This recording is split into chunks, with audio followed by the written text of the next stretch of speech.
As they stepped out on the narrow porch, Charlotte grabbed for the railing. Dani walked to the end.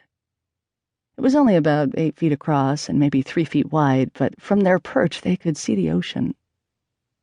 Dani stood against the rail and breathed in deeply.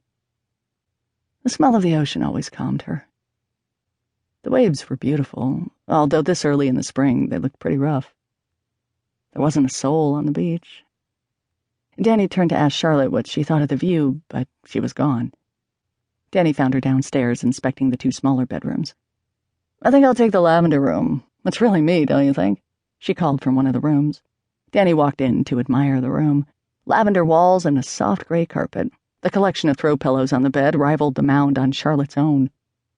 "Charlotte, you should have the loft. It's the best room. This was all your idea, and you made the arrangements. It's only fair. I know Meg will think so, too. I don't like being up so high, and that widow's walk freaks me out. It seems so unstable up there, balancing on the top of the house.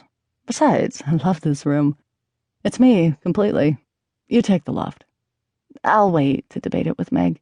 Seems presumptuous of me to take the best room." "Put your stuff up there. I'll tell her I assigned rooms. Anyway, she won't care." "You sure?" Charlotte nodded as she opened drawers and inspected the closet. "Let's walk to the beach before it gets dark." "How about we order Chinese tonight?" suggested Dani when they returned to the house. "I want to eat out of a box and throw away my utensils. No dishes for me tonight." "Whoa, don't get crazy on me now," teased Charlotte. She selected a bottle of wine and opened it, filling 2 glasses to the brim. "To us," she offered as she raised her glass. "To no husbands, no children, and no whining," said Dani. Later, Charlotte and Dani waited on the porch for Meg. She should have been there hours ago and wasn't answering her cell phone. Dani worried she'd never find the house in the dark. "Maybe she changed her mind," said Charlotte. "I don't think so. I get the feeling she had to move heaven and earth to make this happen." "I bet Peter's pissed off." "I can just see him. He might actually have to do some dishes and miss his precious golf game," said Dani. Charlotte laughed. "He sure is Mr. Perfect. I wonder if he always was. Didn't Meg meet him in high school? I bet he was hot back then. Can you imagine being together so long?" "No," said Charlotte before taking a long drink of her wine. Then she smiled mischievously. "Do you suppose she's never slept with anyone else?" Dani smacked her. "Charlotte, I mean, seriously, can you imagine?" "I think it's kind of nice." "That's not the word I'd use," said Charlotte. "Think of all you'd miss out on." Dani laughed. "Some of us more than others." "Ouch, but I have no regrets." "How many men have you slept with?" asked Charlotte. "I don't know." "Yes, you do. Everyone does, unless it's so many you can't keep track." Charlotte poured more wine in Dani's glass.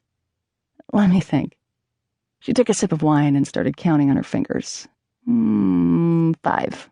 "But really 4.5, said Dani. "How is that possible?" Dani shrugged. "I was drunk, and I didn't mean to sleep with the one guy, so I don't count it because it didn't mean anything." "Oh my God, I did not expect that from you, Danielle Harper." "Oh, come on, I was young. It may be hard to believe, but I wasn't always such a model of good behavior." "I'd say not." An owl hooted in the trees, and they both jumped. "It's nice here," said Dani. "I'm so glad we did this." They sat in companionable silence for a few minutes. Then Charlotte asked, "Do you ever think about what your life would be like if you'd married one of those other guys you slept with?" "I don't know. Not really. They were just kids. I think one of the reasons I married Joe is he seemed like a grown-up." "Are you glad you chose him?" "Of course," said Dani, climbing in the hammock that swung gently in the corner of the porch. "Now this is nice." "Room for me?" asked Charlotte, climbing in. Dani shrieked as the hammock tipped, but after the initial dip, it leveled off again. "Here," said Charlotte, handing her a napkin to wipe the wine that had spilled on her jeans. The hammock shifted slowly in the slight breeze. "Why all these questions about the men not chosen? Aren't you glad you married Brett?" Charlotte ran her finger around the rim of her glass. "Not lately." "Really?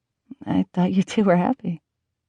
"We are. I mean, I guess Brett is, but I wouldn't know since we never talked."